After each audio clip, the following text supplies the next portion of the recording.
എന്നെ വീണ്ടും ഒരു യുദ്ധത്തിൽ തളച്ചിടാനുള്ള ശ്രമത്തിലാണ് നെതന്യാഹു. പിക്കാക്സ് മൗണ്ടനിൽ എന്താണ് സംഭവിക്കുന്നതെന്ന് എനിക്ക് കൃത്യമായിട്ട് അറിയാം. എന്നെ വീണ്ടും ഒരു യുദ്ധത്തിൽ തളച്ചിടാനുള്ള ശ്രമം അത് പരാജയപ്പെടും, അല്ലെങ്കിൽ ആ ഒരു ശ്രമത്തിലാണ് നെതന്യാഹു എന്നുള്ളതാണ് ആര് പറഞ്ഞത്? ഡൊണാൾഡ് ട്രംപ് പറഞ്ഞത്. അതായത് ഓവൽ ഹൗസിൽ നെതന്യാഹുവും ട്രംപും കൂടിക്കാഴ്ച നടത്തുന്നതിന് തൊട്ട് മുന്നേ ആണ് ഈ ഒരു കാര്യം പറയുന്നത്.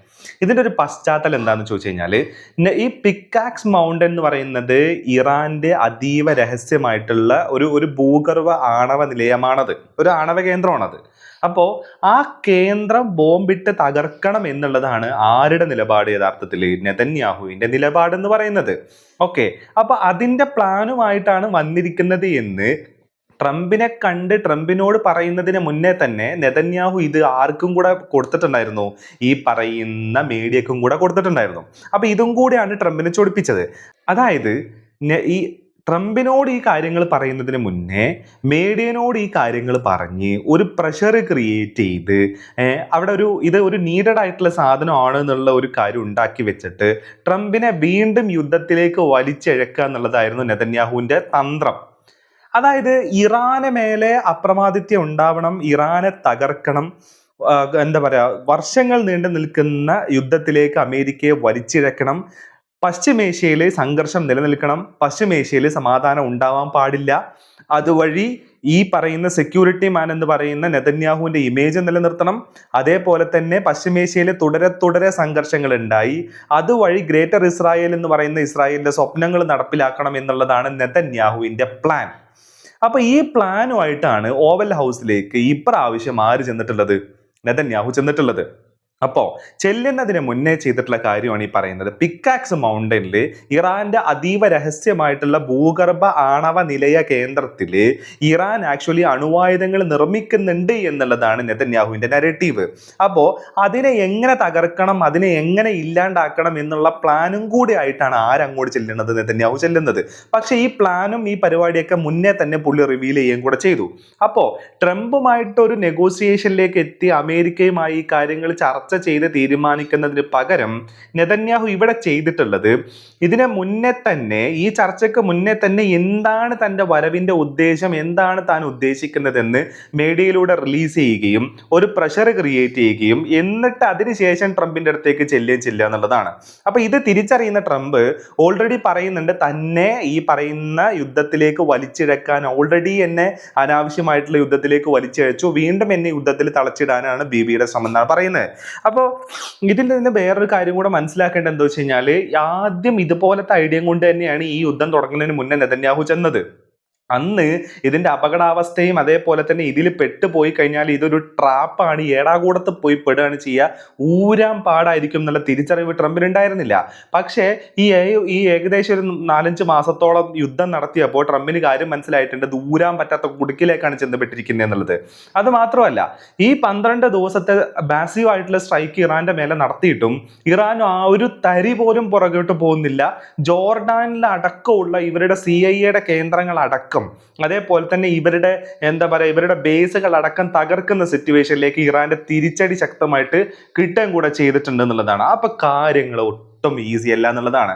അത് മാത്രമല്ല, റിപ്പബ്ലിക്കൻ പാർട്ടിക്കുള്ളിൽ തന്നെ ഇത് അമേരിക്കയുടെ നയങ്ങൾക്കും അതേപോലെ തന്നെ റിപ്പബ്ലിക്കൻ പാർട്ടിയുടെ നയങ്ങൾക്കും എതിരാണ് നമ്മൾ ഇതെല്ലാം മുന്നോട്ട് വെക്കേണ്ടത് എന്നുള്ള അഭിപ്രായം ഓൾറെഡി അവിടെ നിന്ന് ഉയർന്നു കഴിഞ്ഞു. അതിൽ ട്രംപിന്റെ യുദ്ധാധികാരങ്ങൾ വെട്ടിക്കുറയ്ക്കുന്ന ബില്ല് കോൺഗ്രസിലും സെനറ്റിലും പാസ്സാവുന്ന സ്ഥിതിവിശേഷം ഉണ്ടായപ്പോഴും അതിൽ തന്നെ റിപ്പബ്ലിക്കൻ പാർട്ടിയിലുള്ള ആൾക്കാരായിട്ടുള്ള 4 പേര് ട്രംപിനെ എതിർത്ത് വോട്ട് ചെയ്യുന്ന സ്ഥിതിവിശേഷം വരെ ഉണ്ടായിട്ടുണ്ട്. മാഗ ക്യാമ്പിൽ അടക്കം റിഫ്റ്റ് ഉണ്ടാവുന്ന രീതിയിലേക്ക് ഈ കാര്യങ്ങൾ ചെന്നെത്തപ്പെട്ടിട്ടുണ്ട് എന്നുള്ളതാണ്. അപ്പോൾ ഇതൊക്കെ കീപ്പിൻ എന്ന് പറയുന്നത് ഈ പറയുന്ന നെതന്യാഹു ആണെന്നുള്ളതാണ്. നെതന്യാഹുവിന്റെ സ്വപ്നങ്ങള്, നെതന്യാഹുവിന്റെ യുദ്ധക്കൊതിയാണ് ഇതിന്റെ പ്രധാനപ്പെട്ട കാരണം. വേറൊരു കാരണം കൂടെ ഉണ്ട്. അതെന്താന്ന് ചോദിച്ചു കഴിഞ്ഞാല്, വരാനിരിക്കുന്ന ഇസ്രായേൽ പൊതു തെരഞ്ഞെടുപ്പിൽ തിരിച്ചടി നേരിടുന്ന നെതന്യാഹുവിന് അമേരിക്കയുടെ സൈനിക സഹായവും ഡൊണാൾഡ് ട്രംപിന്റെ പിന്തുണയും കൈവിടാതെ സൂക്ഷിക്കേണ്ടത് അത്യാവശ്യമാണ്. അതായത് ഇതാണ് അതിന്റെ പ്രധാനപ്പെട്ട പോയിന്റ്. അതായത് അടുത്ത തെരഞ്ഞെടുപ്പിൽ ജയിക്കണമെന്നുണ്ടെങ്കിൽ, അല്ലെങ്കിൽ അടുത്ത തെരഞ്ഞെടുപ്പിൽ എന്തെങ്കിലും ഒരു അപ്പർ ഹാൻഡ് കിട്ടണമെന്നുണ്ടെങ്കിൽ നെതന്യാഹുവിന് ട്രംപിന്റെയും അമേരിക്കയുടെയും പിന്തുണ അത്യാവശ്യമാണ്. കാരണം അമേരിക്കയുടെ പിന്തുണ ഇല്ലാണ്ട് ഇസ്രായേലിന് നിലനിൽക്കുക എന്ന് പറയുന്നത് അത്ര എളുപ്പമുള്ള പരിപാടിയൊന്നും അല്ല. അത് ഇച്ചിരി ഇടങ്ങാറ് പിടിച്ച പരിപാടിയാണ് ഇസ്രായേലിനെ സംബന്ധിച്ചിടത്തോളം.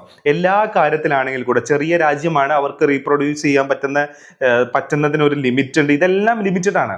അപ്പോഴാണ് ലോകത്തിലെ ഏറ്റവും വലിയ ജൈജാന്റിക് ആയിട്ടുള്ള മിലിറ്ററി മൈറ്റ് ആയിട്ടുള്ള അമേരിക്കയെ ഇവർ കൂട്ടുപിടിക്കുന്നത്.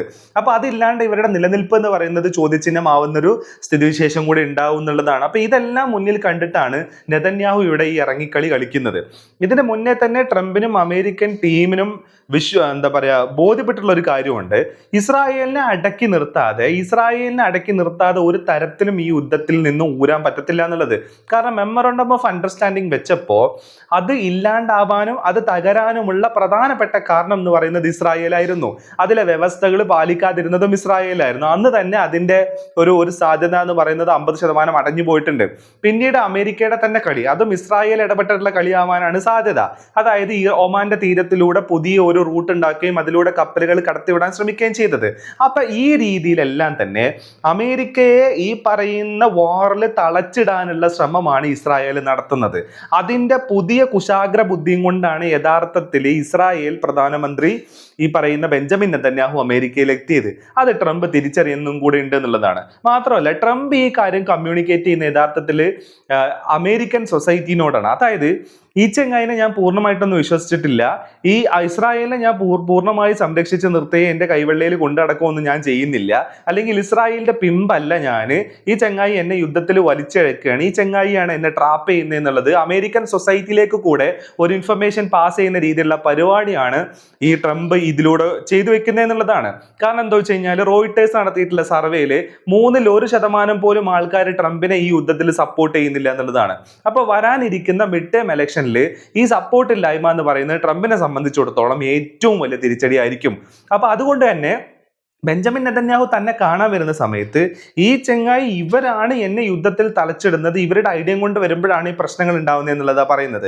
അപ്പൊ ബെഞ്ചമിൻ നെതന്യാഹു വരുന്നത് എപ്സ്റ്റീൻ പിടിച്ചിട്ടുള്ള കുറച്ച് വീഡിയോ ക്ലിപ്പും ഫോട്ടോ കൊണ്ടൊക്കെ ആയിരിക്കാനാണ് സാധ്യത എന്നുള്ളതാണ്.